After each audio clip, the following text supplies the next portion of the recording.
Hello, welcome to Wellness Wednesdays with your own Dr. Devika Deshmukh.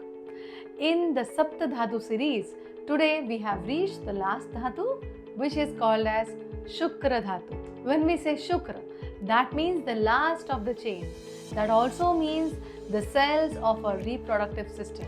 In males, that is the sperms and the semen, seminal fluid, the testes, the gonads, the entire reproductive system. And when the female, Shukra, always goes with ovum and uterus, the uterine fluids, the hormones, and the entire reproductive system. That is the last dhatu which is formed when you have all the 7 dhatus in range and in the best forms. This Shukra dhatu is produced from Majja dhatu.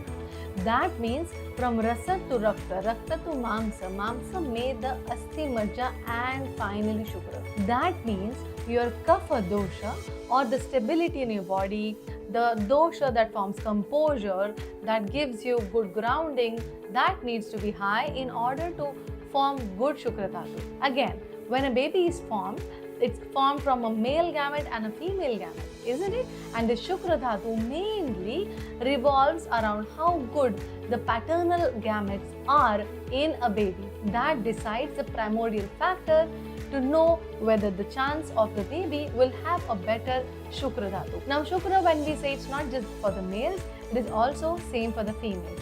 It is the ovaries, the reproductive system of the female as well. When there is imbalance of Shukra dhatu, then you will have infertility as issues in male or females. You will have weakness, debility and premature aging that will be seen in an individual.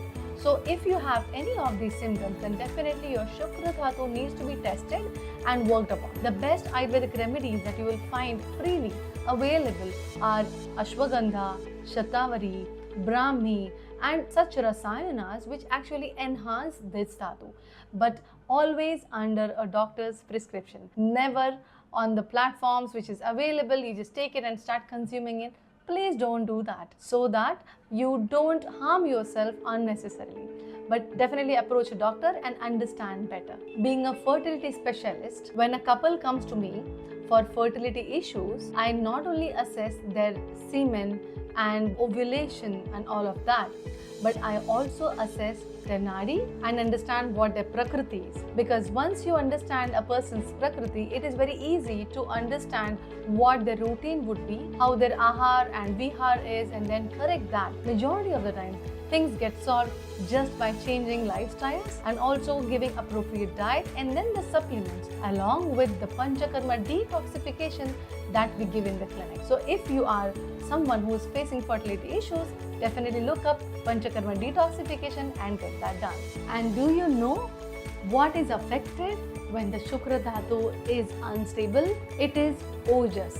Ojas means immunity. If your Shukra dhatu is not good, your immunity is not going to be at par. If you see around you, we focus on immunity, and when we focus on immunity, all our systems work properly. Vice versa, when all our systems are working properly, you will have an inbuilt great immunity. Let us look up what is ojas in the coming next episode. Till then, see you. Have a wonderful Wellness Wednesdays. Bye.